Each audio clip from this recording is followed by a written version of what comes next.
Welcome to the Unraveling the Scriptures channel. How many times do we find ourselves reflecting on the origins of Asian peoples?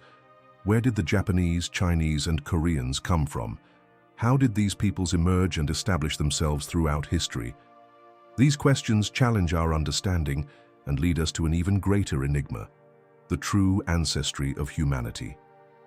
When we try to trace the origins of a people, we often come across the classic image of Adam and Eve. But could this narrative also explain the emergence of the great civilizations of the East? Today, we embark on a fascinating journey to explore the origin of the Asian peoples. We will dive into different sources, each revealing a fragment of this ancient history. However, for this analysis, we will adopt a special approach: the biblical perspective. Can the sacred records shed light on this mystery? What connections can we find between ancient accounts and the history of these nations? Now, let's dive into this mystery and unravel the origin of the Japanese, Chinese, and Koreans according to the Bible. The Bible. More than a spiritual guide, the Bible is an invaluable repository of history, culture, and timeless wisdom. The Bible is an invaluable repository of history, culture, and timeless wisdom. Its accounts go beyond faith, revealing a rich panorama of the formation of civilizations and the trajectory of peoples over the centuries. In the book of Genesis, the cornerstone of the Holy Scriptures, we find the foundation for understanding genealogies and the origins of humanity. It is in this extraordinary context that the figure of Noah and his sons stands out. Noah, a righteous man in the eyes of the Lord, was chosen to preserve life during the great flood that transformed the earth. Upon leaving the ark, he brought with him not only hope, but also the responsibility for a new beginning for humanity. However, it is in the details of Noah's descendants that we find the roots of the diversity that spread throughout the world. His 3 sons, Shem, Ham, and Japheth, were blessed and designated to be the patriarchs of many nations. Each of them played a key role in the dispersion of humanity, influencing cultures, territories, and legacies that endure to this day. Our focus now turns to Japheth, one of the pillars of the expansion of the peoples. In addition to sharing in his father's blessing, Japheth played an essential role in the propagation of humanity across vast regions of the earth, establishing historical connections that lead us directly to Asia. His legacy is a powerful link between the past and the present, enabling us to understand how ancestral bonds shape the course of human history. Japheth, whose name means beautiful or to enlarge, received a special blessing that would result in the expansion of his descendants across vast and distant regions. He became a crucial link in the chain of history, connecting the past, present, and future. Japheth's blessing is recorded in Genesis 9:27. May God enlarge Japheth, and may he dwell in the tents of Shem, and may Canaan be his servant. This divine promise of enlargement symbolizes prosperity and territorial growth. Among the blessings granted to Noah's sons, Japheth's seems to be the most expansive, indicating that his descendants would spread over vast territories and give rise to various civilizations and cultures throughout history. The scope of this expansion encompasses a vast geography, ranging from the lands of Europe to the regions of Asia. Japheth's descendants were responsible for populating these areas, giving rise to a multitude of nations and significantly influencing the development of humanity. The phrase, "may he dwell in the tents of Shem," suggests more than territorial proximity. It indicates a harmonious coexistence between the descendants of Japheth and Shem, a bond that, over the centuries, reflected in cultural exchanges and interactions between the peoples. The biblical journey in understanding the origins of peoples often leads us to discoveries that are supported by science. Today, genetic studies confirm the kinship between Asians and Europeans, reinforcing the biblical account that Japheth's descendants were indeed responsible for populating these regions. As we deepen our investigation into this fascinating genetic mosaic, we encounter the Xiongnu, an ancient Chinese tribe that, according to historical sources, inhabited the vast Asian steppes in the 3rd century BC, 7th and 8th centuries BC. Surprisingly, mitochondrial DNA analysis of these peoples reveals not only a predominant Asian heritage, but also a significant European inheritance, estimated at around 12%. In other words, even though they were rooted in territories far from Europe, these ancient inhabitants of Asia share genetic traits with European peoples. The grandeur of God's Word and the Scriptures transcends time, revealing itself as an inexhaustible source of wisdom and understanding. It is striking to note how, centuries before modern scientific discoveries, the Bible already outlined the complexity of the descent between Europeans and Asians, anticipating truths that have only recently been corroborated by science. Speaking of intriguing connections, as we explore the roots of Greek mythology, we come across a coincidence that sparks fascination and reflection on the origin of the very name, Asia. In Greek tradition, Asia is depicted as a beautiful woman, the wife of the Titan Iapetus. This connection alone leads us to ponder possible parallels between Greek mythology and biblical accounts. Could this association be merely a coincidence, or is it an ancestral reflection of the same truths passed down through generations? Whether in archaeology, genetics, or mythology, the bonds between ancient peoples continue to resonate, revealing a surprising intertwining of history, science, and faith. And here's the reflection.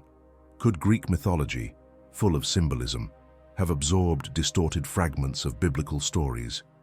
Could Iapetus, the Titan from Greek mythology, be the same as Japheth, mentioned in the Bible as the son of Noah? The similarity between the names Iapetus and Japheth does not go unnoticed, raising questions about possible connections between these ancient narratives. Additionally, there's an intriguing detail. Japheth, according to biblical tradition, was said to have settled in vast territories that extended as far as Asia. Would it not be plausible that he named this land in honor of his beloved, as was customary in ancient times, much like Greek mythology associates the name Asia with Iapetus's wife?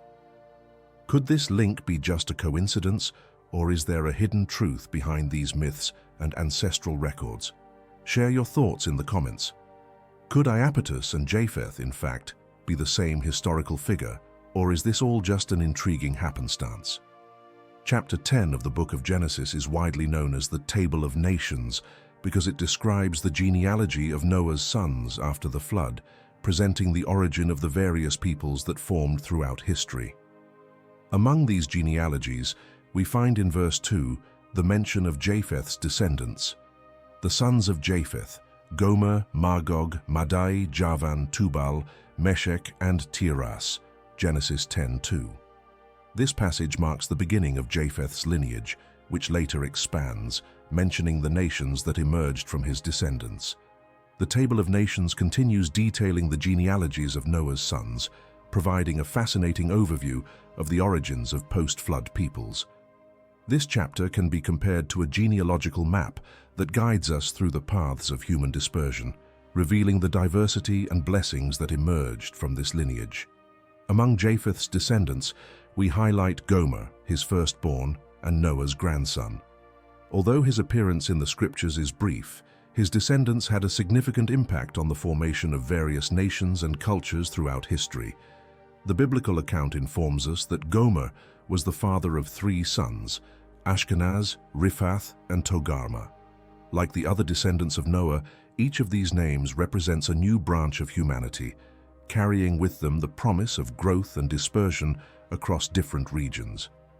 The Table of Nations not only records these names, but also invites us to reflect on how God guided the multiplication of humanity and the formation of civilizations.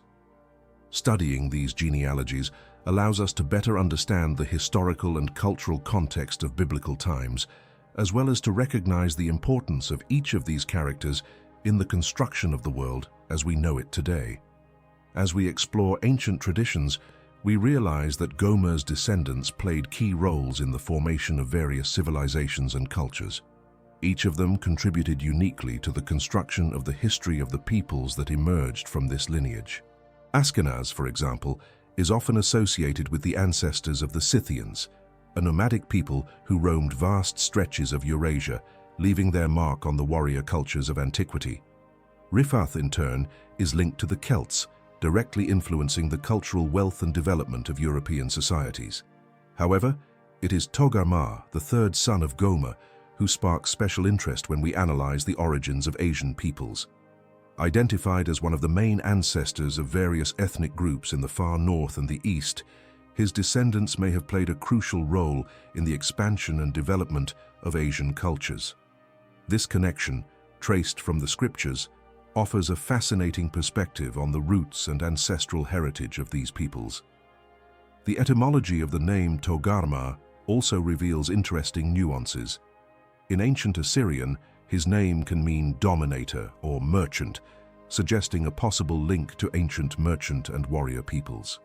In Hebrew, it is associated with the idea of broken, while in Phoenician, it can mean pulled or broken. Interestingly, the expression broken or pulled eyes is often associated with the distinct facial features that characterize many Asian ethnicities, further strengthening the connection between Togarmah and the peoples of the East. This analysis not only broadens our understanding of biblical genealogies, but also allows us to perceive how the scriptures interact with history and anthropology, shedding light on the origins of various peoples and their influences over the centuries. The connection between Togarmah and Asian peoples becomes even more evident when we analyze biblical passages such as Ezekiel 38:6, which mentions, "Of Gomer and all his bands, the house of Togarmah, of the north quarters, and all his bands, and many people with thee." Ezekiel 38:6. This verse is part of a prophetic context in which the prophet Ezekiel describes a coalition of nations that, in the end times, will unite against Israel. The specific mention of the house of Togarmah of the north quarters provides an important geographical indication, suggesting that his descendants settled in northern regions, possibly linked to Asian territories. This reference has been widely studied by historians and theologians to better understand the origins and dispersion of ancient peoples. In particular, the relationship between Togarmah and the peoples of the far north has led many scholars to associate him with nations such as the Turks, Mongols, Chinese, Japanese, and Koreans, who throughout history have occupied vast areas of Asia. When we consider the immense diversity of tribes and nations that inhabited these regions, the link between Togarmah and Asian peoples becomes even more plausible. The Bible not only highlights the presence of these peoples in ancient history, but also gives us a glimpse into their ancestral connections. The Chinese, for example, with their millennial heritage, may find in Togarmah a symbolic link to their ancestral roots, reflecting China's trajectory as a cultural and historical power. Similarly, the Turkish and Mongol peoples, known for their vast conquests and influences, also fit into this context, reinforcing the importance of this biblical genealogy in understanding the dispersion of ancient peoples. This approach not only broadens our view of the history and geography of Noah's descendants, but also emphasizes how the scriptures engage with anthropology and historical records, providing valuable clues about the origins and identity of the peoples who shaped the ancient world. The Mongols, across the vast steppes of Central Asia, built empires that profoundly shaped the geopolitical landscape of the region, leaving a legacy of conquests and cultural advances. In the Japanese archipelago, the descendants of Togarmah gave rise to a unique civilization whose influence extends globally, whether through art, philosophy, or ancient traditions. The Koreans, with their rich and complex history, represent another branch of this lineage, playing a crucial role in the formation of Asian identity. The Turks, as heirs to a land that serves as a bridge between the East and the West, carry with them a heritage that reflects a fusion of various cultural and historical influences. The grand promise granted to Japheth that his descendants would inhabit vast and prosperous territories was fulfilled over the centuries, manifesting as a prophecy that transcended the ages and continues to materialize today. A striking example is China itself, one of the largest countries in the world by population and territory, whose ancestry traces back to the lineages of Togarmah and Japheth, thus confirming what the scriptures reveal to us. If you enjoyed this video, don't forget to subscribe to the channel, leave a like, and click on one of the recommended videos that will appear on the screen. May God bless you, and we'll see you soon.